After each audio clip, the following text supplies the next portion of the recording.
థియేటర్స్కి రండి. ఆడెవడో ఒకడు ఉన్నాడు, వాడు వెళ్ళిపోయాడు. ఆడికి ఏదో ప్రెస్ మీట్ పెట్టారంట అక్కడ. వాడు అమ్మ వాడేంటండి బాబు అంటే వాడికి ఏదో బాధ, ఏదో కసి వాడికి. పోనీ కసి మొత్తాన్ని పట్టేశారు అబ్బాయిని. కానీ మంచి పనికి వాడుకోవాలని కోరుకుంటున్నా. అబ్బాయి అంత మంచి హ్యాకర్ అని విన్నాను. ఆడు దేశానికి ఉపయోగపడే మనిషిగా తయారైతే బాగుంటుంది. కనీసం ఇక్కడి నుంచి మారైనా సరే.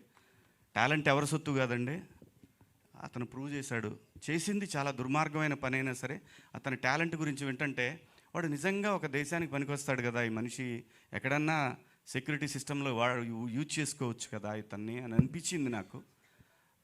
కానీ తెలిసి తెలియని వయసు, ఖచ్చితంగా ఏదో డబ్బు లేని తనం ఇవన్నీ వెంటబడి అతని మైండ్లో ఇలాంటి ఒక ఆలోచన వచ్చి చాలామందికి ఇబ్బంది పెట్టాడు.